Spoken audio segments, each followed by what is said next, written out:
ఇప్పుడే జీ5 app download చేయండి. చూడండి మీ ఫేవరెట్ టీవీ షోస్ ఎప్పుడైనా ఎక్కడైనా. నా కోసం ఈ ఒక్క హెల్ప్ చెయ్యక్క. ఎలాగోలా అత్తయ్య గారికి నాకు ఈ పెళ్లి ఇష్టం లేదని చెప్పక్క. ప్లీజ్ అక్క.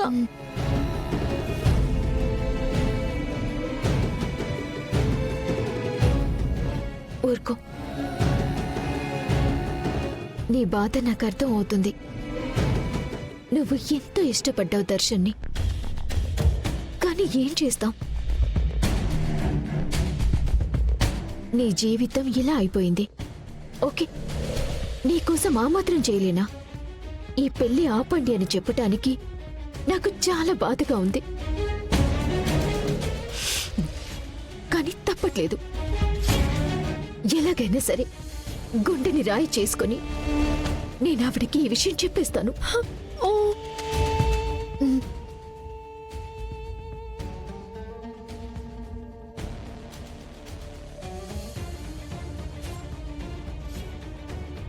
నువ్వేమీ బాధపడకు. వెళ్ళు, రెడీ అవ్వు.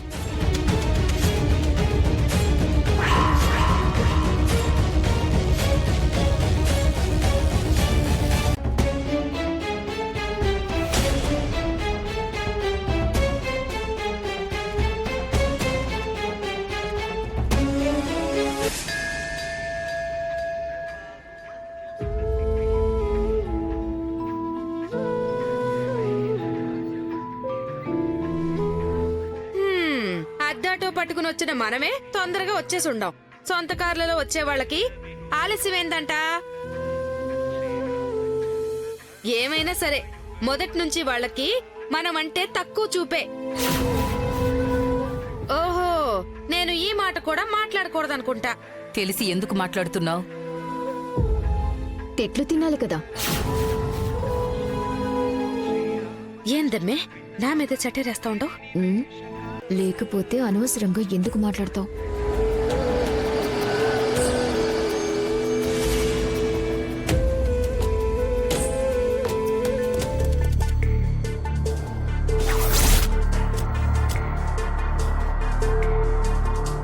నమస్కారం అమ్మా. నమస్తే. సారీ అన్నయ్య, దారిలో కార్ ట్రబుల్ ఇస్తే కొంచెం ఆలస్యం అయింది. అయ్యో పర్వాలేదమ్మా. పదండి.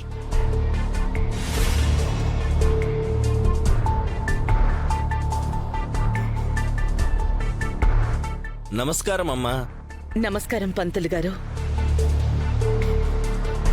మా అబ్బాయి పెళ్లి తొలి శుభలేఖ దేవుడి దగ్గర పెట్టి పూజ జరిపిద్దామని తీసుకొచ్చాము.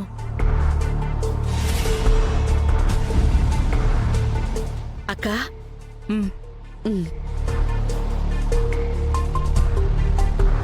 ఇది మా అమ్మాయి తరపు నుండి శుభలేఖండి. శుభం. ఈ అమ్మాయినా మీ కోడలు? అవును పంతులు గారు. శ్రీ మహాలక్ష్మిలాగా ఉంది.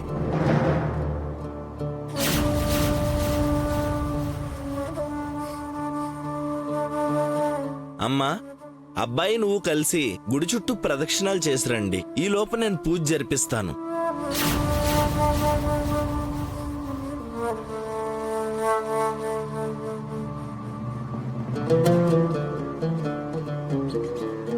ఏంటల్లుడు ఆలోచిస్తున్నావు? పంతులు గారు ప్రదక్షిణ చేయమంది మీ ఇద్దరినే. వెళ్ళండి.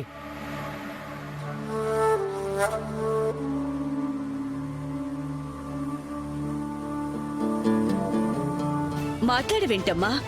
ఏమైంది? మీ ఇద్దరి ఇష్టంతోనే కదా ఈ పెళ్లి ఖాయం చేసింది. ఇప్పుడు ఇష్టం లేదంటావేంటి? చెప్పమ్మా. మాట్లాడే. అనన్య చెప్పేది నిజమా? నీకు పెళ్లి ఇష్టం లేదా? ఎందుకు మాట్లాడవే?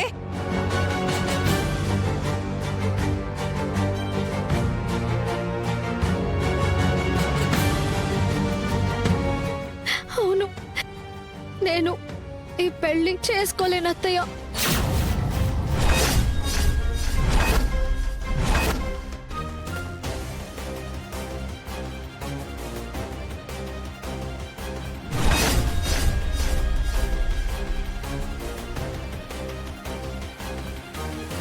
పెళ్లి ఇష్టం లేకపోతే ఈ మాట ముందే చెప్పాలి కదమ్మా. శుభలేఖల దాకా వచ్చిన తర్వాత ఇప్పుడు చెప్పడం ఏంటి? ఏడవడం కాదు శరణ్య, సమాధానం కావాలి. అమ్మా, పెళ్లి ఎందుకు వద్దు అంటున్నావమ్మా? ఇది నీ జీవితం తల్లి. అమ్మా శరణ్య, ఏమైందమ్మా? ఎందుకు ఈ పెళ్ళొద్దంటున్నావు? ఎందుకు ఏడుస్తున్నావు? ఏం కష్టం వచ్చిందమ్మా? నాతో చెప్పవమ్మా. అత్తయ్య,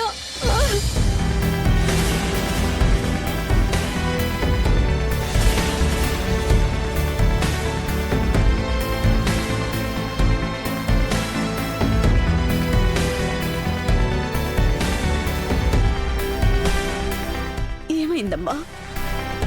ఎందుకు ఏడుస్తున్నావు? ఎందుకు ఏడుస్తున్నావో చెప్పవే. అమ్మా, ఆనంద భైరవి గారంటే అడగకుండానే మనకి వరం ఇచ్చిన దేవత. ఆ ఇల్లు గర్భగుడితో సమానం అనుకునే వాళ్ళం కదా.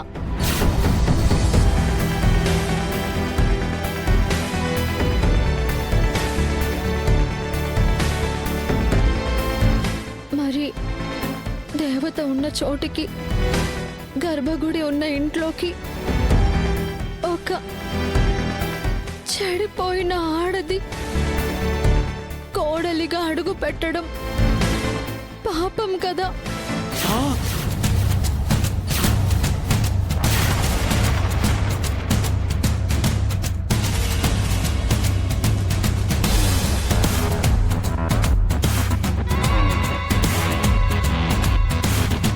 చెడిపోయిన ఆడదా? ఏం మాట్లాడుతున్నావు శరణ్య? నిజం చెప్తున్నాను అత్తయ్య గారు.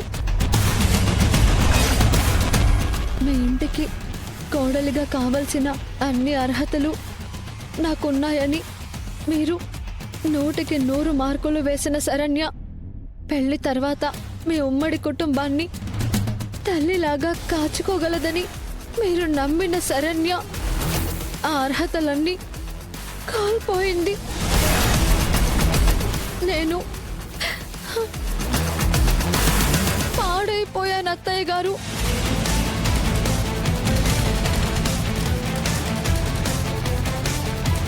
నేను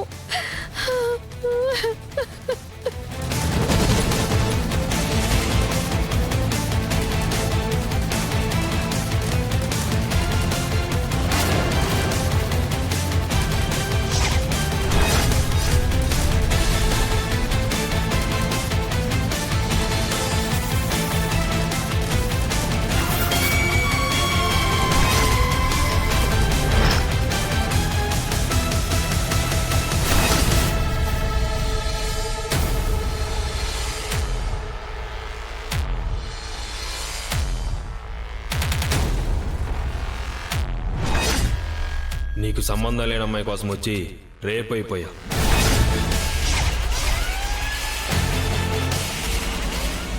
జీ5 యాప్ డౌన్లోడ్ చేసి అన్ని ఎపిసోడ్స్ పూర్తి ఉచితంగా చూడండి.